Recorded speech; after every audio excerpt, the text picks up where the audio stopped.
Now that the nuisance is gone, we can relax and have some fun, he whispered to his niece's ear. The nuisance he referred to was his daughter. I had to leave home suddenly for a business trip. I was anxious about being away from my daughter for several days, but John reassured me and saw me off, saying to go in peace. My daughter and John often spent time together, so I had no worries leaving her in his care. However, lately there was something odd about my daughter's behavior. In hindsight, I should have delved deeper into these feelings at the time. "Mommy, don't go to work." My daughter clung to my leg, unwilling to let go, and I failed to notice her desperate SOS. I'm a failure as a mother. Little did I know that John would lock my daughter in the storage room and go on a trip with his niece. I will never be able to forgive John for doing something irreversible to my daughter and niece. My name is Sherry. I married John the same year as I got pregnant. The baby, who's now my 5-year-old daughter Samantha. Our meeting was through a common friend introduction, quite ordinary at that time. John, fond of kids, worked at a toy manufacturer, and I had just been selected for a project at work. Both busy with our jobs, marriage was the last thing on our minds. But then I found out I was pregnant with Samantha. Having the baby meant taking maternity leave and risking being sidelined from the project. I had seen others at my company go through this and felt disheartened about my future. Having seen several colleagues go through the same situation, I felt ashamed for even doubting my future. But John comforted me, saying I'll quit my job and be a full-time stay-at-home dad. He had taken his current job because he wanted our future kids to play with the toys he'd helped create. John had already been involved in the development of several products, some of which were already on the market. "I want you to fulfill my dream. Let's get married, Sherry." His words made me decide to have our daughter. I explained the situation to my company and returned to work 3 months after giving birth. Despite a slight gap, I managed to stay on the project, gaining valuable experience. Returning to work so soon after childbirth was tough, but thinking of John and Samantha waiting at home, I worked harder than ever. Now I'm leading a newly launched project. To spend time with Samantha, I try to leave work on time by working remotely at night during weekdays.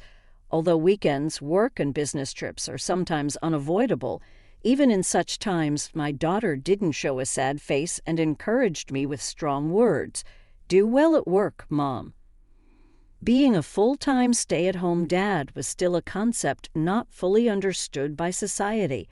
But as a family, we managed our roles well and lived happily. One day my sister-in-law came to talk about her divorce. Her husband, 10 years her senior, had frequent clashes due to different ways of thinking. Lately, these disagreements escalated, and the final straw was when he raised his hand against her. "That must have been tough for you, sis-in-law." "Not at all. I actually feel relieved. I don't have to see my daughter, Lily, cry anymore. She has an 11-year-old daughter, Lily. When her ex-husband raised his hand against her, Lily witnessed it and started crying, which made him stop. My sister-in-law feared the violence might eventually turn towards Lily and decided to divorce. Hearing this, John jokingly said, "If you ever need anything, just say the word." I'm always home, making everyone laugh. But I nodded in agreement with John's words. She had helped convince our in-laws when John decided to quit his job and become a full-time stay-at-home dad. It's not about being a man or a woman nowadays. Whoever can do it should do it. Without her words, we might not have had a good relationship with our in-laws. Our happiness is, in part, thanks to her. We're in this together. Feel free to rely on us anytime. Really, thank you. Actually, I've been thinking about moving to your neighborhood. Wouldn't it be a bother? Not at all. She had to leave the rental apartment she shared with her ex-husband. She considered going back to her in-laws' house an hour's drive away, but it would make her commute difficult, and Lily would have to change schools. Our house was within Lily's school district, so they fortunately found a vacant apartment nearby and decided to move in. John suggested, and we agreed to look after Lily after school until her mother finished work. My sister-in-law had been working part-time, but following her divorce, she started working as a full-time employee, with her working hours increasing. My sister-in-law was worried about her daughter Lily being home alone after school. Lily was already in 5th grade, and my sister-in-law was concerned she might be overprotective. But my husband John convinced her it's better to be cautious before something happens. At least while she's in elementary school, we should keep a close eye on her. John had always adored his niece, and she affectionately referred to him as Big Brother. I also convinced my sister-in-law that it would be good for her daughter to have my daughter as a playmate. So we agreed that her daughter would stay with us when my sister-in-law was at work. This marked the beginning of our new family life. Since we lived close by, my daughter and her cousin saw each other often. They quickly adapted to the new routine, and everything seemed to be off to a smooth start. But then my daughter suddenly began to resist being apart from me. She had been used to seeing me off to work since a very young age, so I thought she was comfortable with it. Was she feeling lonely, or was there some other anxiety? I was puzzled by this new behavior of hers. "Mommy's just going to work. I'll be back tonight." Despite my reassurances, my daughter clung to my leg, unwilling to let go. When I asked what's wrong, she just shook her head. "Lily will be here this evening, so you won't be lonely, right?" As I said this, my daughter gripped my leg even tighter. Each time I was at a loss. John gently coaxed her off me. "It's okay. Let Mommy go to work now. Let's wave goodbye to her." When John said this, my daughter would reluctantly wave goodbye to me.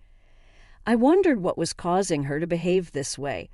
Despite my concerns, my job kept me from spending as much time with her as I wanted. Even when I discussed it with John, he optimistically suggested, "Maybe something happened at preschool. Besides, Lily is here too. If there's something she can't talk to us about, she might be talking to Lily." "You think so? I hope that's the case. Don't worry. Look at this picture from today." He showed me a photo on his phone of Lily and my daughter. They were whispering to each other, covering their mouths as if sharing a secret. "See this?" I thought perhaps children find it easier to talk amongst themselves, and decided not to press my daughter for answers. Lily adored my daughter like a little sister, and I hoped my daughter's behavior was just a phase. I was nearing a point where my work would settle down, so I planned to take some leave and spend time with my daughter soon. I told myself that. Shortly thereafter, a business trip came in suddenly, and I had to be away from home for 5 days. Despite my concerns about my daughter, John's words, "Don't worry, go ahead," encouraged me. I packed my bags and left. 2 days later, Lily was visiting at the time, and I left the house with John, my daughter, and Lily seeing me off. I remember John and Lily smiling broadly, but I wondered about my daughter, and I had no idea at the time that something like that would happen. By the time I boarded Amtrak, things were unfolding at home that I had not expected. John had started preparing to leave. Seeing this, Lily asked anxiously, "Isn't Samantha coming with us?" Samantha is going to join her mom on the business trip as soon as her mom comes back from the office. They'll head out together, I see. Then Jan persuaded Lily with this story and instructed my daughter to look for something for Samantha. "There's something important of Mom's in the storage. Can you find it for her before she gets back?" Samantha believed him and headed to the storage room, looking for a non-existent small round piece of jewelry. Once Samantha was inside, Jan closed the door from the outside. Unaware of this, my daughter did not notice the door being shut. Sean muttered to himself, "The nuisance is gone. Now we can relax." He then took Lily's hand, who still looked uneasy, and they left for their trip. 4 days later, John returned from the trip in a great mood, casually chatting to a downcast Lily. The trip was so much fun, wasn't it? Right before opening the front door, John's eyes caught the storage shed in the corner of the yard, and he turned pale. It was then he remembered he had left his daughter behind. She must have come out by now. I didn't lock it after all. Lily, overhearing this, exclaimed in shock, "You left Samantha in there," and ran towards the shed, ignoring John's attempts to stop her. Lily called out my daughter's name as she approached the shed. What they saw next was an unidentifiable liquid seeping out from under the shed's door. "What is this?" "No way." Lily tried to open the shed door in a panic, but John stopped her. "Stop. Don't look, Lily." "What do you mean, don't look? Is Samantha in there?" My niece turned pale and blamed her husband. "Why did you leave her there? You said Samantha was going with Sherry on her business trip." Lily's cries of anguish echoed around us. John, while being blamed by Lily, trembled, saying, "What have I done?" It was then that I finally spoke up from behind him, "Where have you been?" My voice was so cold it sent chills down my own spine. I never knew I could feel anger intense enough to produce such a tone. My daughter, standing next to me, felt the same way.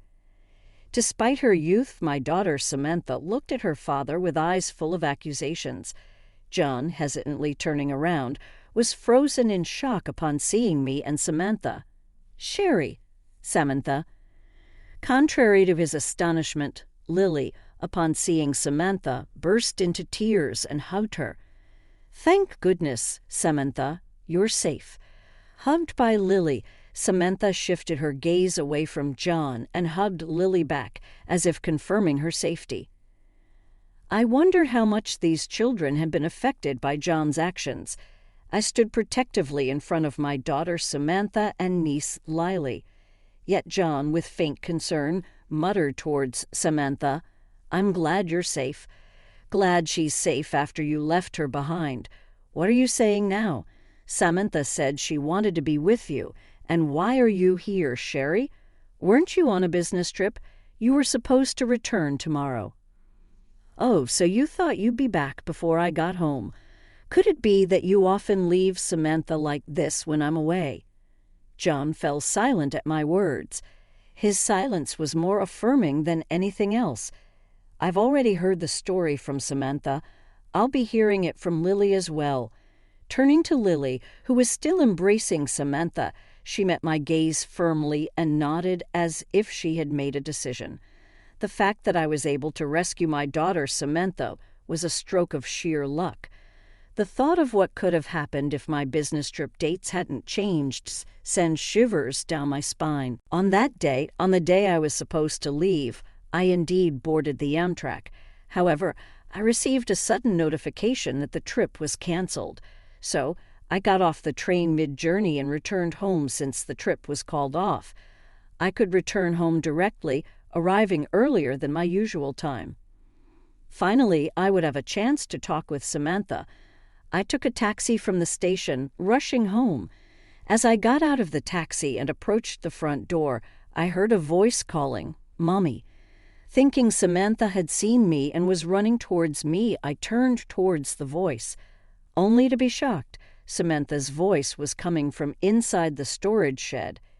In a panic, I opened the shed door to find my daughter there, drenched in sweat and sobbing uncontrollably. At her feet lay the burst remnants of a water-filled, bouncy ball I had given her.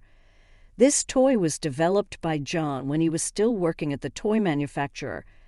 I had given it to Samantha, hoping to cheer her up when she first started showing signs of distress. Apparently, she panicked when she realized the door was shut, either throwing or stepping on the ball, causing it to burst. The liquid seeping out of the shed was from this ruptured, bouncy ball. The floor was also scattered with Samantha's old clothes. What happened? Why are you in here? I hugged my crying daughter and asked her. What she told me then ignited a fury in me the likes of which I had never felt before in my life. Samantha said you asked her to look for my jewelry. She's deeply shocked both from being left behind and being locked in. The door wasn't locked. I thought she would come out on her own. Being suddenly shut in is frightening, even for adults. It's not surprising she panicked and couldn't open it. I've heard about the usual situation. Now I finally understand why Samantha started acting out. My husband would have noticed the cause anyway. After all, he was the cause of it. After we started looking after Lily, John began to favor her, neglecting Samantha. My daughter felt increasingly lonely as John paid attention only to Lily. But Samantha, caring for me and my busy schedule, could only express her feelings in such a way. It seems she also knew Lily was troubled by John's behavior. The photo of them whispering might have been taken while they were discussing this. Samantha really wanted to talk to me about Lily and hoped I could help in some way. However, Samantha didn't have the right words to accurately convey this. Unsure of how to express it to me, Samantha's words to me were hesitant, yet she cared deeply for Lily, despite feeling lonely herself. What a kind-hearted child she is. After hearing from Samantha, I immediately called Johan, but he didn't answer, no matter how many times I called. Usually he would call back right away, and it was unusual for him not to answer. Something was wrong. Believing this, I reached out to my sister-in-law. During this conversation, I learned a shocking fact. Jayan had told her he was going on a trip with Samantha and Lily. John had contacted my sister-in-law as soon as he found out about my business trip. Sherry is going on a long business trip. During that time, I thought of taking Samantha and Lily on a trip because Samantha might feel lonely. What do you think? My sister-in-law was also busy with work and felt guilty for not being able to spend much time with Lily. John lied that Samantha and Lily wanted to go to a theme park, and my sister-in-law agreed, thinking it would be good for Lily. Of course, I hadn't heard anything about this plan from John. Hearing this, I felt as if the blood had drained from my face. Could John have been planning to leave Samantha alone at home during this trip? I informed my sister-in-law that Samantha was actually at home. When I mentioned that I couldn't reach John, she said she would try calling him herself, and we ended the call. I thought something was off and checked around the house. I was shocked. There were lots of prepared meals in the fridge, and the water heater for the bath was left on. Could it be that he prepared all this so Samantha could stay alone? That is, John had planned to leave our 5-year-old daughter alone for 4 days with just these arrangements. My sister-in-law managed to reach John, who was apparently at the theme park with Lily, and casually said, "I'll have to hang up. Our turn for the attraction is coming." She also received pictures of Lily alone at the park, confirming Lily's safety. Angry yet relieved about Lily's safety, my sister-in-law, and I decided to wait for Jian and Lily's return. Jian, perhaps as an alibi, had sent me a picture of Samantha and Lily, which must have been taken previously at our house. My sister-in-law received photos of Lily playing at the theme park. There was even a fake story of the two having fun together to pretend for it. And so John, believing he had fooled us, returned home in high spirits, having completely forgotten about the daughter he left behind. Why did my husband want to go on a trip with only his niece so desperately? Why John wanted to go on a trip only with Lily was beyond understanding. His affection for his niece was one thing, but his actions were abnormal. I wasn't the only one who thought so. Really, what were you thinking leaving your own daughter behind to go on a trip with your niece? That's abnormal, sis. Why are you here? I've heard everything from Sherry. My sister-in-law burst in, out of breath, likely having run here straight from work. Seeing her, Lily left Samantha and ran to her aunt. "Mom, Lily, I'm sorry." Then, for the first time, Lily told us everything about what my husband had done. As soon as we started looking after Lily, John began to pay attention only to her. According to what Samantha told me, it appeared so to Samantha, but in reality it was more distressing for Lily. John had an unusual obsession with taking photos of Lily. At first, Lily agreed to John's requests for photos, believing they were to be sent to her mother, and she smiled for the camera. However, over time, John's behavior began to escalate. He started making specific demands for poses, and Lily began to feel uncomfortable. But when Lily once refused and said no, John threatened her, saying he would tell her mother, making it seem like he was blaming Lily for not complying. "Lily is a naughty girl for not listening. Maybe I should tell your mom that we can't look after you anymore. She would surely be troubled then," manipulating Lily's desire not to upset her mom. John continued to take her pictures, and eventually he took her on a trip, just the two of them. I really didn't want to go on the trip. It was creepy when he held my hand. "Hey, Lily, that's not true, right? You used to be happy with me, asking me to pick you up." Hearing this, my sister-in-law yelled, "How old was she? You talking?" and hugged Lily tightly. Again, Lily, like Samantha, had been enduring John's behavior, not wanting to worry her aunt, and John had misunderstood this as Lily being fond of him. My sister-in-law tearfully apologized to Lily for not sensing the danger and agreeing to the trip so casually. She regretted her complacency for always having John look after Lily. "I'm sorry, Lily. If only I had been more careful." Lily shook her head in her mother's arms, said in a trembling voice that she never wanted to see John again. John began to panic pathetically at this. "Don't say that, Lily. I just wanted to show you affection. Stay away from Lily from now on." But then my sister-in-law demanded he delete the photos and snatched his phone from him. In his panicked state, however, upon seeing the photo folder, she was lost for words. There was an abnormal amount of photos of Lily saved.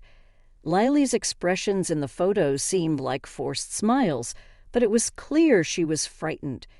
In retrospect, all the photos John sent never had Lily looking directly at the camera. John must have noticed the change in Lily's expressions, too. That's why John only sent photos where Lily's expressions weren't clear. Yet he let his desires run wild and took Lily away. Disgusting. I felt nauseated by John's abnormal behavior. My sister-in-law, holding the phone tightly, seemed frozen in place. We both shielded our daughters behind us, confronting John. There was no way I could forgive him for leaving Samantha behind, and I didn't want him near our daughters ever again. All feelings of affection had vanished in an instant. "It's not like that. Listen to me. I love Lily, and of course I love Samantha too." John continued to make excuses, only further frightening Samantha and Lily. I presented him with the divorce papers I had prepared during his trip, gathered our belongings, took Samantha, and left the house. I couldn't bear to share the same air with him for another moment. My sister-in-law and Lily followed us out. All that followed was my husband's sad screams afterward. I took my sister-in-law and Lily to their parents' house and informed them about John's behavior. When I mentioned leaving him with the divorce papers, my in-laws promised to handle everything from there. They assured us they would prevent John from approaching us again. Lily finally seemed to find some peace upon hearing their words. My sister-in-law and Lily decided to stay with my in-laws for the time being, planning to sort out work and school later. Though it likely meant Lily would have to change schools, we couldn't discount the possibility of John lurking around her school route. Samantha and I decided to return to my parents' home too. During John's trip, I had been managing work, household chores, and childcare alone. Thankfully, Samantha was a resilient child, and I felt confident that we could manage well on our own. Living without John, just the two of us, seemed entirely feasible. Those hellish 4 days indeed contributed to my newfound confidence. For a while, we'll live at my parents' house, grateful for their kindness, but I plan to move closer to my workplace before Samantha starts elementary school. We started our new lives, but John was still stuck in the past. Thanks to my in-laws, I was able to finalize the divorce from John without ever having to see him, but he continued to call afterward and even showed up at my parents' house. Despite being cut off by my in-laws from any contact with me, my daughter, and the residents of his parents' home, John pathetically tried to seek reconciliation. "I can't imagine a life without Cher and Samantha. His words only instilled fear in me. I asked my parents to contact the police, who came and took away John, screaming at our doorstep. He was served a restraining order by the police and finally seemed to understand he was alone. All this destruction was his doing, and it was too late for regrets." I wondered how GN, having been a stay-at-home dad, planned to live since then, but that was no longer my concern. Samantha had been down for a while after the incident, but she's finally starting to smile again. Though divorced from John, we still keep in touch with my sister-in-law and Lily, and their smiles are returning too. To overwrite the traumatic memories of the theme park with Lily, we are planning a trip there, just the four of us. I'm looking forward to creating many happy memories for Samantha and Lily.